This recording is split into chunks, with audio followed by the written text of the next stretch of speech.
इस समय पूरे राजस्थान में राष्ट्रीय लोकतांत्रिक पार्टी यानी आरएलपी पूरे राजस्थान में चर्चाओं का विषय बनी हुई है। क्या है पूरा मामला, आइए जानते हैं इस वीडियो में।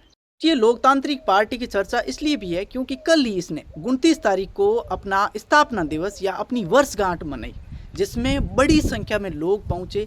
लोगों का हुजूम, आप ये सोचो कि जो ड्रोन कैमरा है ना, वो भी कैचअप नहीं कर पाया, वो भी अपनी इमेज में उन सारे लोगों को समा नहीं पाया। ये मैं सच बोल रहा हूँ, सही में आप इन इमेज से पता लगा सकते हो या इन चीज़ों को देख सकते हो।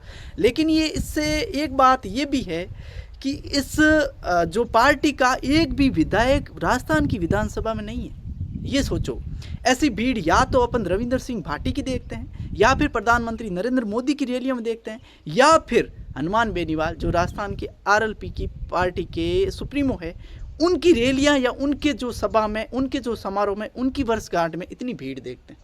ये आरएलपी के वर्षगांठ का कार्यक्रम बहुत ही अच्छे तरीके से संपन्न हुआ ये बीकानेर में, जिसमें बहुत सारे घोषणाएं की गई, जिसमें अलग डिसीजन लिए गए। 2028 में हम किस प्रकार चुनाव जीतेंगे, सारी चीज़ें डिस्कस की गई। लेकिन इसमें बहुत सारी चीज़ें हैं जो हनुमान बेनीवाल जी कभी कभी ऐसे मतलब ट्विस्ट लिखते हैं, कई बार कुछ ऐसे बोल देते हैं जिससे बहुत बड़ा विवाद हो जाता है। पता नहीं ये हनुमान जी कई बार क्या है कि मतलब फ्लो में कुछ भी बोल देते हैं, लेकिन उनके मन में या ऐसा कुछ मतलब दिल में ऐसा कुछ नहीं है। ये व्यक्ति बहुत सच्चे इंसान है, पर इनके कई बार ऐसे विवादों में रह जाते, कई बार इनका दिल दर्द करता है कि यार मैं योग्य व्यक्ति हूँ, मुझे सीएम बनना चाहिए। लेकिन कुछ लोग ऐसे हैं जो बहुत ही कम स्ट्रगल किया है, मैंने मेरे जीवन में कुछ नहीं कमाया, मैं सारा लोगों को समर्पित कर दिया, फिर भी नहीं, मैं नहीं बन पा रहा हूँ, लोग मेरा साथ क्यों नहीं दे रहे। कई बार ऐसा दुख होता, तो कई बार ऐसे शब्द निकल जाते हैं। मैं भी इनको बहुत ही ज़्यादा मतलब ये चीज़ें देखता हूँ, समझता हूँ कि व्यक्ति बहुत ही स्ट्रगल है। इन्होंने अपने लिए बहुत ही कम किया सच में। अगर वे चाहते ना, बहुत कुछ कर सकते थे अपने लिए, बहुत ही सारी चीज़ें कर सकते, लेकिन नहीं किया। ये बहुत बड़ी विशेषता है। मैं इसलिए कह रहा हूँ क्योंकि ये बात मानना पड़ेगा, जैसा रविंद्र सिंह भाटी ने स्ट्रगल झेला ना, वैसा ही हनुमान बेनीवाल ने भी झेला। आपको मैं बता दूं, 2008 में ये भी निर्दलीय चुनाव जीते हैं, 2013 में भी निर्दलीय जीते, और 2018 में अपनी पार्टी बनाते हैं, बहुत सारे लोगों को शामिल करते हैं, जाति धर्म कुछ नहीं देखा, बहुत सारे छोटे छोटे ग्राउंड से लोगों को लिया इस पार्टी में।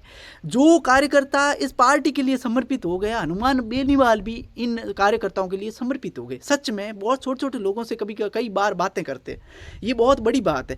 लेकिन इससे सबसे बड़ा सवाल ये भी उठता है कि ग्राउंड से बहुत सारे छोटे छोटे कार्यकर्ताओं को उठाते हैं, फिर विधायक वगैरह उनके लिए लड़ते हैं, फिर विधायक या सांसद छोड़ के चले जाते हैं। ये सबसे बड़ा सवाल है आरएलपी के लिए।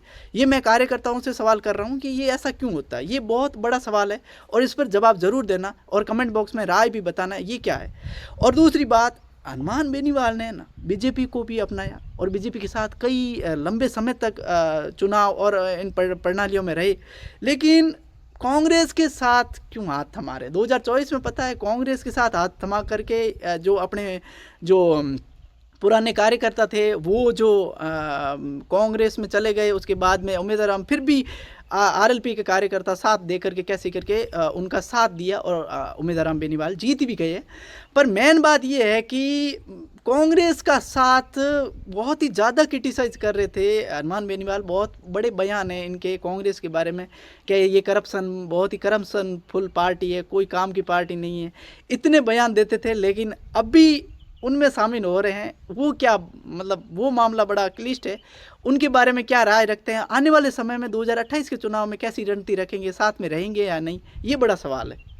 सवाल ये भी उठ रहा है कि मतलब उनका जो बच्चा है ना आशुतोष बेनीवाल, बड़ा भाषण दे रहा था ना, बहुत सारे लोग बहुत ही गहन तरीके से उनका भाषण सुन रहे थे और तालियां बजा रहे थे। सच में वो भी आने वाले समय में बहुत सारे लोग कह रहे हैं नेता बनेंगे। जिस प्रकार उनके पिताजी, उनके जो हनुमान बेनीवाल जी जो भाषण देते हैं ना, वैसे ही वही बच्चा उसी तरह दे रहा है, उसी तरह बातें कर रहा है। छोटा सा है सही में, वो भी राजनीति में आएगा या नहीं आएगा ये लोगों का सवाल है। और आप ये एक चीज़ मैं आप कार्यकर्ताओं से बोल रहा हूँ कि जो चीज़ मैंने इस वीडियो में नहीं बताई है और आपकी पार्टी कर रही है काम, और बहुत सारे काम ऐसे किए हैं जिससे मैंने बहुत सारी चीज़ें छोड़ दी है, तो वो मुझे कमेंट बॉक्स में बताना। अगला वीडियो आरएलपी पे आएगा ना, तो वो सारी चीज़ें शामिल कर देंगे और अपन दूसरे वीडियो में सारी चीज़ें बता देंगे, जिससे बहुत सारे लोगों को ये पता तो चले कि आरएलपी ने ये सारे काम किए। मिलते हैं अगले वीडियो में, तब तक के लिए बाय।